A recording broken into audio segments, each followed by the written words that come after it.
This is my own take on the Ravens' possible strategy of acquiring a receiver. They've certainly brought in a lot of big, strong, athletic, undrafted free agents. Also, did draft Isaiah Likely, who is essentially a wide receiver, tight end hybrid. If you watch the film of Coastal Carolina, you'll see it yourself. Isaiah Likely plays in a spread offense, is split out wide way more often than he is actually lined up as an inline tight end. At this point, you should probably just accept that Isaiah Likely is a wide receiver. Probably will be considered a tight end in some formations. I would offer to you that he's way more receiver than he is tight end. But I digress a little bit. This video is not necessarily going to be about undrafted free agents or Isaiah Likely or Charlie Kolar or any of the receivers that the Ravens didn't draft. It's actually going to be about strategy and tactics.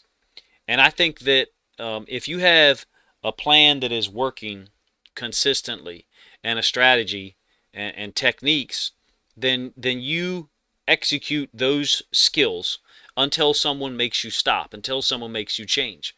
An extreme example of that for me is Floyd Mayweather. He's a Philly shell defense guy, and he's incredible at it. I think you could probably put, Thor on this earth and wouldn't be able to land, solid right hands on Floyd Mayweather.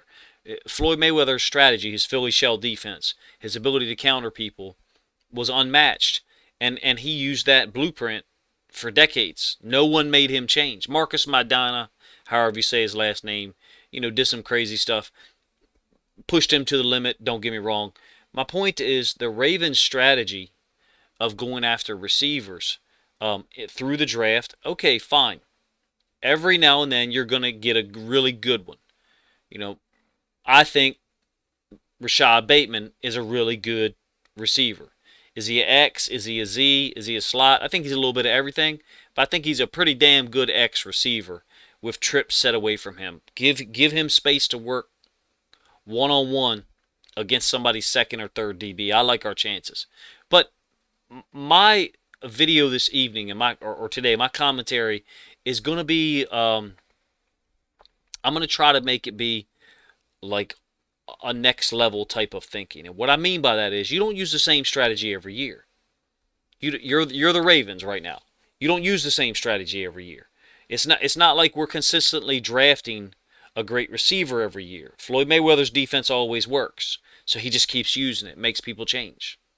No reason to change when it works. The Ravens' receiver strategy, I'm not saying that it doesn't work. I'm not saying that it does work. What I'm offering to you is it shouldn't stay the same every year. What's wrong with a one-year lease every 3 or 4 years? What seems to be happening in some cases, and these are 3 guys up here that are either nearing, that point where they're going to get a big contract or they're already asking for one. I think the situations are different, and you guys in the comment section can educate me on the nuance or the intricacies of how they're different. I'll give you my impression, not as a player. My impression is that Deebo Samuel doesn't want to, I shouldn't say doesn't want to.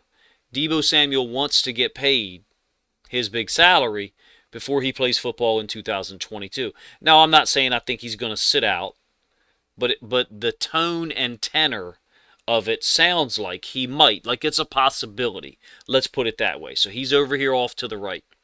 DK Metcalf in the middle clearly wants to get paid, clearly should get paid for his talent level. He's played 3 seasons. I think he scored 29 touchdowns in 3 seasons, I believe. But I don't think there's been any talk of him not playing in 2022. I don't know that he's come out and said, hey, you got to trade me right now. The language, the tone, the tenor doesn't seem to be the same. In fact, from what I remember, DK Metcalf has said, I want to be in Seattle. I think he put a social media post out about that maybe a month ago when a lot of trade rumors were starting. I don't know anything about Scary Terry, to be honest with you, versus these other 2 guys. We haven't heard as much. I offer to you that what would be wrong with, in 2022, doing a 1-year rental on DK Metcalf or Terry McLaurin. Hopefully I'm saying his last name correctly. If those guys are willing to actually play football on the last year of their rookie contract, which to me, it doesn't make sense to not do that. Like Deebo Samuel, I get it. He says he wants to be traded, and sounds like the 49ers are trying to oblige him. Maybe the Ravens are going to go get Deebo Samuel. Maybe they are. Maybe they're trying to clear out salary cap structure to go ahead and go get him, and that's why they drafted a punter to get an extra $2 million by letting Sam Cook retire. Maybe Nick Boyle's going to retire, and that's another $5 to $7 million or whatever the number is. My point is, this process is going to happen repeatedly in the NFL. I say my idea today is, why don't the Ravens have dual strategies operating at the same time? So in the background, you've got three guys, Prochet, Duvernay, and Wallace, that's on our roster right now. Good football players. Guys who had great college football careers, who have shown they can play in the NFL. Don't get me wrong. They're capable. I would love to see them get more reps and more opportunities. At the same time, if you want to draft guys like that every year, maybe not three of them, obviously, because they weren't drafted in the same year, but maybe you draft two a year or one every year. And every 2 or 3 years, in your case, your franchise, you get, I don't want to say lucky, but one of them pans out and becomes a really good number 1 or number 2 receiver. Great. Awesome. Wonderful. That's what you want. You want your scouting department and your coaches to identify someone like these guys. Someone like a Alec Pierce in 2022 draft. Someone like a George Pickens, who's a little more high profile, obviously, on a national level. But maybe at the same time that you're operating under that paradigm, we're going to draft third and fourth and maybe in some cases fifth round receivers, and we're going to hit on maybe 10% of them, maybe 20% of them. And when I say hit, I mean get a productive player. They definitely hit on Devin Duvernay. James Prochet, I think 1 year from today, we'll be able to say they hit on him. Maybe Tylan Wallace is another year behind Prochet in that process, in that movement up the ladder. Maybe he's gonna have a 35, 40 catch season this year. I think all three of them can play. At the same time, what the hell is wrong with a 1 year lease on one of these other guys and then not signing them? And just not signing. What's the penalty? What's the drawback to doing that every 4 or 5 years? What's the drawback to doing that every 3 years? I mean seriously. What's the drawback? Now, I guess the drawback is you got to trade for them. So you've got to give up some assets, right? Okay, I get it. You've got to give up some assets. Wonderful. But you know what you're getting. That's the difference. And I think that might be the source of why a lot of Ravens fans are frustrated, with no receivers being drafted, even though I offered you that A, Isaiah Likely is a receiver, and B, and I hope I'm going to say one of these names right. I'm not extremely familiar. I don't watch a lot of ACC football, I'm going to be honest with you. Emeka Amizi, NC State, wide receiver, and Devin Williams, receiver, Oregon, who was apparently at USC out of high school first. Those three guys are big, strong, physical receivers. Now, Isaiah Likely is not a good blocker. Devin Williams is a hellacious blocker. Devin Williams is a poor man's George Pickens, okay? He's a poor man's George Pickens.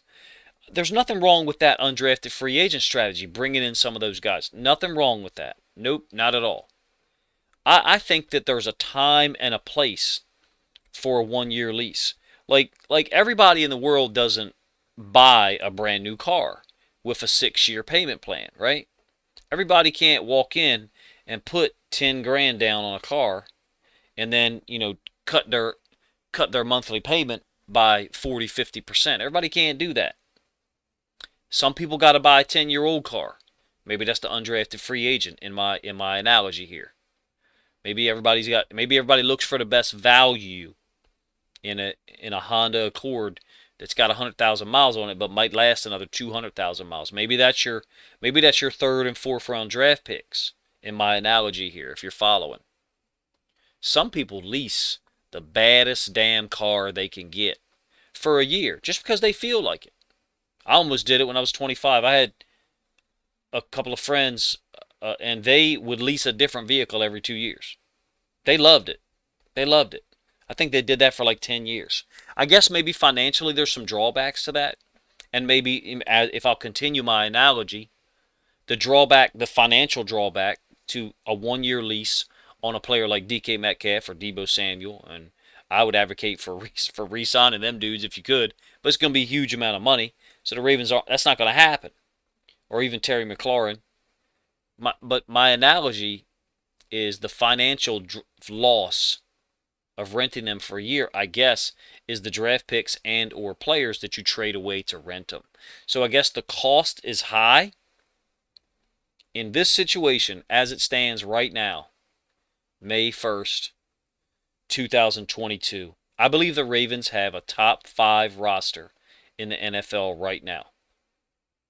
Right now, healthy, top 5 roster in the NFL. Adding DK Metcalf, adding Debo Samuel, makes them, if you ask me, a Super Bowl favorite right now. Turns this roster into something that now is inexcusable for the coaches to not come out and be dominant. Now, I'm not saying 15-2. I'm not saying 15-2. We went 14-2 though in 2019 with a subpar receiving core, and I'll admit it. There's a couple of guys that were on that team that I was fans of, but subpar receiving group. Willie Snead is one of my favorite players. Loved his effort, his intensity, his willing to block. Subpar receiver core. If we add one of these guys from the front, and I in my mind I think McLaurin is a little not as explosive, not as physically dominant and dangerous as DK Metcalf and Debo Samuel. That's just what I perceive. I think he's 6 foot, 195 or 190 or so. Debo Samuel looks like a linebacker, right? DK Metcalf looks like a damn D end. Those guys, if you ask me, make this roster pretty much impenetrable. The only thing that could take this roster down will be injuries. For real. And I think the Bengals have improved dramatically on defense. I thought last year, during the playoffs, their defensive performance was unbelievable. Unique and one of a kind. You can tell your kids and your family and friends if you're on the defensive staff for Cincinnati, what you did. If you're a defensive player for Cincinnati, you can talk about that for decades. Man, we went into Kansas City and we shut their asses down in the second half. And we went to the Super Bowl. Damn near won it.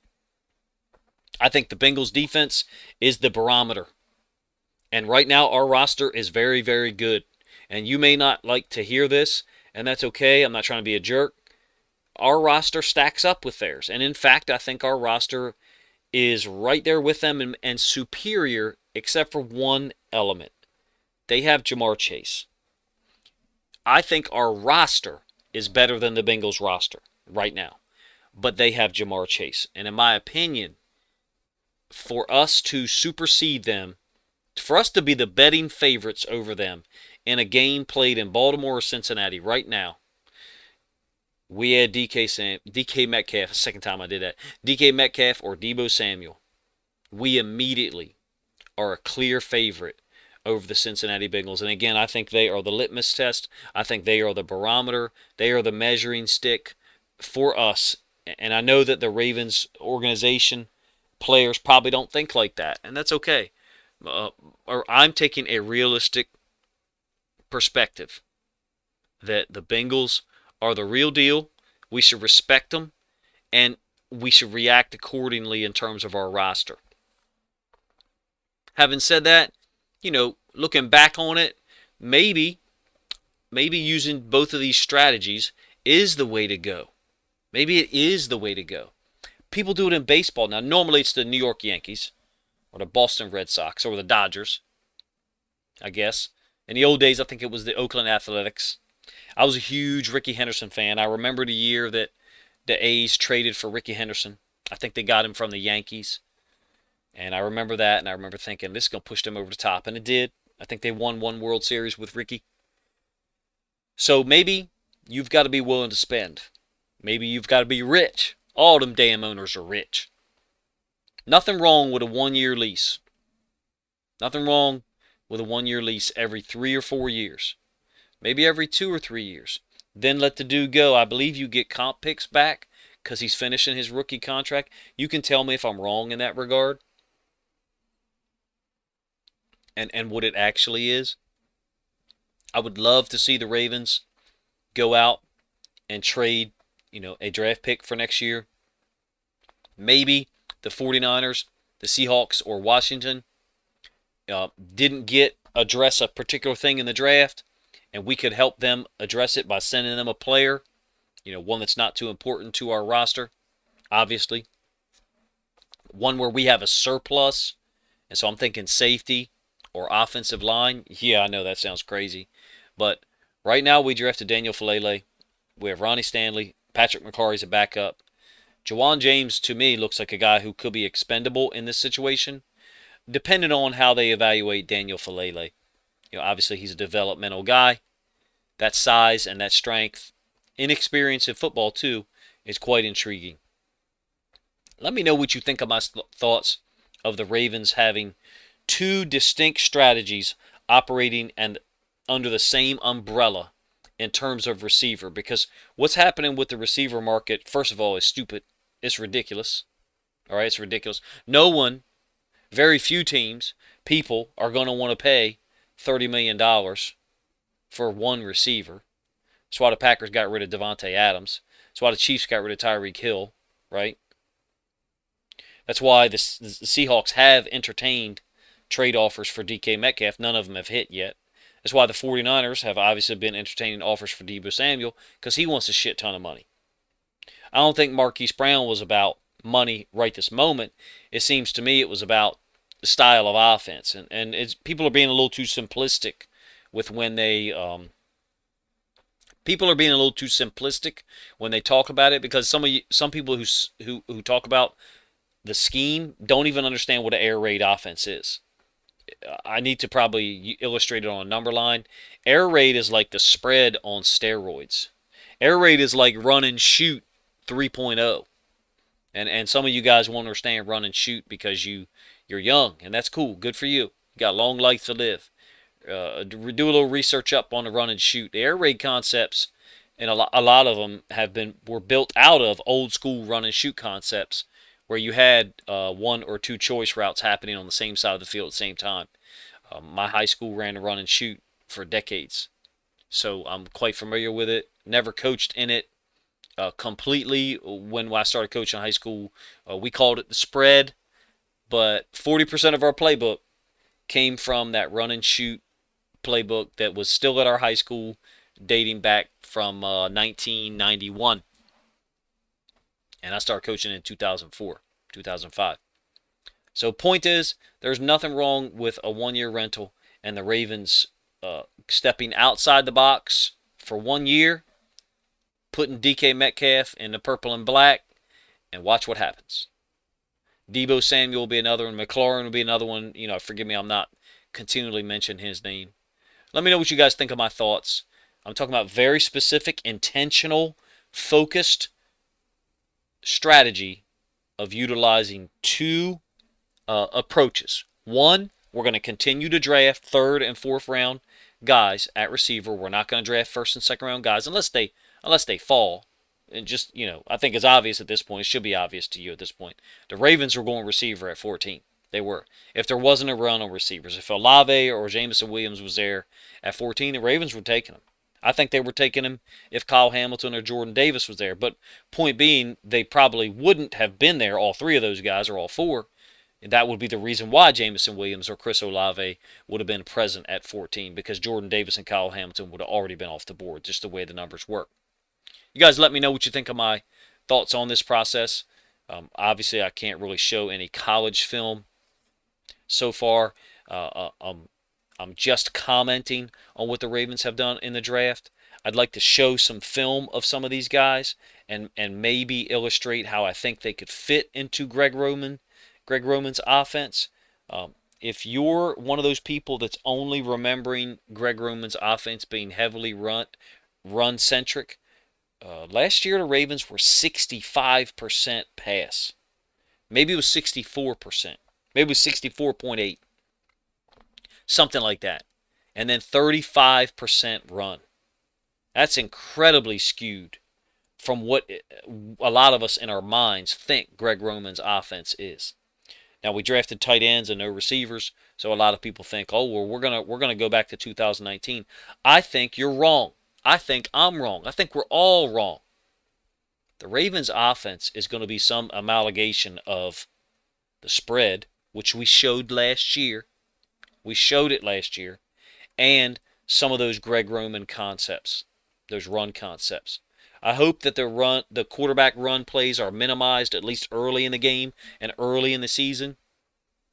I'm going to offer a very specific strategy suggestion in a video format as to how Lamar Jackson can be used strategically in the run game. Um, and I'll go into that in more detail later. You guys let me know what you think of this video. I understand that I'm not presenting film, which is what I typically do with NFL video. I thought that it would be kind of pointless for me to do that at first. I would love to lease one of these guys for 1 year and then watch them go out the door and someone else pay them $24 million because they just finished an 88 catch, 1,300 yard, 12 touchdown season with the Baltimore Ravens, celebrated by winning a Super Bowl. Guys, let me know what you think of the video and some of my thoughts in the comment section. Please like, comment, and subscribe to the channel if you haven't done so already. I'm approaching 2,000 subscribers right now, and that's a tremendous blessing, so I want to thank you guys for that.